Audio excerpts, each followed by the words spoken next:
கோஸ்மோஸ் Bible school, கோஸ்மோஸ் வேதாகம பள்ளி. அன்பார்ந்த சகோதர சகோதரிகளே, வானத்தையும் பூமியையும் படைத்த தேவாதி தேவனுக்கு துதியும் கனமும் மகிமையும் இப்பொழுதும் எப்பொழுதும் சதா காலங்களிலும் உண்டாவதாக. உயிர்த்தெழுந்த நமது கர்த்தரும் இரட்சகரும் மீட்பருமான இயேசு கிறிஸ்துவின் நாமத்தினால் உங்கள் அனைவருக்கும் எனது அன்பார்ந்த வாழ்த்துக்களை தெரிவித்துக் கொள்கிறேன். நமது தேவாதி தேவனின் பிரியத்தை வெளிப்படுத்துகிற ஒரு அரிய பொக்கிஷம் பரிசுத்த ஆவினால் நமக்கு கொடுக்கப்பட்ட பரிசுத்த வேதாகமாகும். இது தேவனுடைய முழுமையான சத்தியங்கள் நிறைந்தவைகளாகும். இயேசு சத்தியத்தையும் அறிவீர்கள், சத்தியம் உங்களை விடுதலையாக்கும் என்றார். யோவான் எழுதின சுவிசேஷம் 8ஆம் அதிகாரம் 32ஆம் வசனம். சத்தியம் என்றால் என்ன? உம்முடைய சத்தியத்தினாலே அவர்களை பரிசுத்தமாக்கும். உம்முடைய வசனமே சத்தியம். யோவான் எழுதின சுவிசேஷம் 17ஆம் அதிகாரம் 17ஆம் வசனம். வேத வாக்கியங்கள் ஏன் எழுதி கொடுக்கப்பட்டுள்ளது? இயேசு தேவனுடைய குமாரனாகிய கிறிஸ்து என்று நீங்கள் விசுவாசிக்கும்படியாகவும், விசுவாசித்து அவருடைய நாமத்தினாலே நித்திய ஜீவனை அடையும்படியாகவும் இவைகள் எழுதப்பட்டிருக்கிறது. யோவான் எழுதின சுவிசேஷம் 20ஆம் அதிகாரம் 31ஆம் வசனம். இப்படி வேதத்தின் எல்லா கேள்விகளுக்கும் வேதத்தின் மூலம் நமக்கு பதில் தெரியுமா?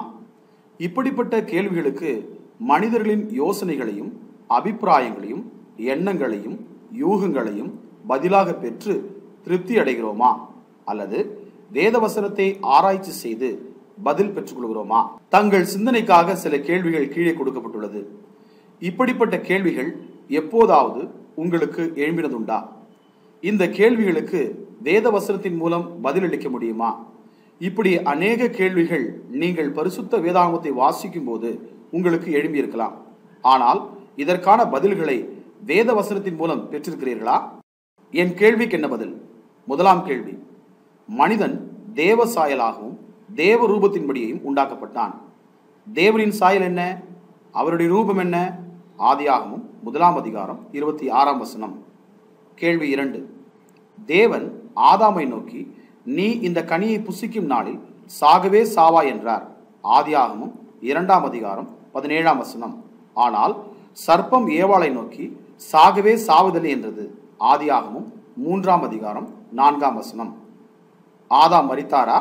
கேள்வி 3, ஏன் தேவன் ஆபேலின் காணிக்கையை அங்கீகரித்தார்? காயினின் காணிக்கையை தேவன் ஏன் அங்கீகரிக்கவில்லை? ஆதியாகமம் 4ஆம் அதிகாரம் 4ஆம் மற்றும் 5ஆம் வசனங்கள்.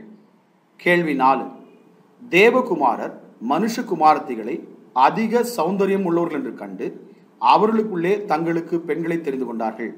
யார் இந்த தேவகுமாரர்? தேவதூதர்களா? அந்நாட்களில் ராட்சசர் பூமியில் இருந்தார்கள். யார் இந்த ராட்சசர்கள்?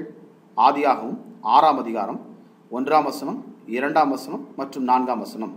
கேள்வி 5, 7ஆம் நாள் உன் தேவனாகிய கர்த்தருடைய ஓய்வு நாள். ஓய்வு நாளை பரிசுத்தமாய் ஆசரிக்க நினைப்பாயாக என்று வேதம் கட்டளையிடுகிறது. யாத்திரையாகமம் 20ஆம் அதிகாரம் 8ஆம் வசனம்.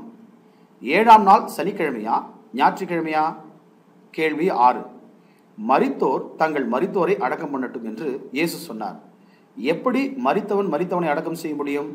மத்தேயு 8ஆம் அதிகாரம் 22ஆம் வசனம். கேள்வி 7, மத்தேயு 24ஆம் அதிகாரம் யுத்தங்களையும் யுத்தங்களின் செய்திகளையும் கேள்விப்படுவீர்கள். கலங்காதபடி எச்சரிக்கையாயிருங்கள். இவைகளெல்லாம் சம்பவிக்க வேண்டியதே, ஆனாலும் முடிவு உடனே வராது. இவைகள் இயேசு கிறிஸ்துவின் வருகைக்கும் உலகத்தின் முடிவுக்கும் அடையாளங்களா? கேள்வி 8, அந்தி கிறிஸ்து யார்? அந்தி கிறிஸ்து வந்தாயிற்றா? எப்போது வருவான்? அவன் வருகைக்கு அடையாளம் என்ன? அந்த அக்கிரமக்காரனுடைய வருகை சாத்தானுடைய செயலின்படி சகல வல்லமையோடும் அடையாளங்களோடும் பொய்யான அற்புதங்களோடும் வரும் என்று 2 தெசலோனிக்கேயர் 2ஆம் அதிகாரம் 9ஆம் வசனத்தில் வாசிக்கிறோம். இது அந்தி கிறிஸ்துவை குறிக்கிறதா? கேள்வி 9, லூசிபர் யார்? சாத்தானின் மறுபெயரா? தமிழ் வேதாகமத்தில் லூசிபர் என்ற வார்த்தை எந்த வசனத்தில் உள்ளது? நீங்கள் எப்போதாவது வாசித்ததுண்டா? கேள்வி 10, நீ பேதுருவாயிருக்கிறாய், இந்த கல்லின் மேல் என் சபையை கட்டுவேன் என்று இயேசு சொன்னார். மத்தேயு எழுதின சுவிசேஷம் 16ஆம் அதிகாரம் 18ஆம் வசனம். இயேசு சபையை கட்டினாரா? அது எங்கு உள்ளது? கேள்வி 11, பிள்ளைகள் பாவத்தில் பிறக்கின்றதா? அப்படியானால் இயேசு கிறிஸ்து, நீங்கள் மனம் திரும்பி பிள்ளைகளைப் போல் ஆகாவிட்டால் பரலோக ராஜ்யத்தில் பிரவேசிக்க மாட்டீர்கள் என்று மெய்யாகவே உங்களுக்கு சொல்லுகிறேன் என்று மத்தேயு எழுதின சுவிசேஷம் 18ஆம் அதிகாரம் 3ஆம் வசனத்தில் சொன்னார். அதன் கருத்து என்ன? கேள்வி 12. பரிசுத்த ஆவி ஒரு நபரா அல்லது ஒரு சக்தியா? கோஸ்மோஸ் வேதாகம பள்ளியின் நோக்கம். எப்படி வேத வசனங்கள் மூலம் வேதத்தின் கேள்விகளுக்கு பதில் பெற முடியும்?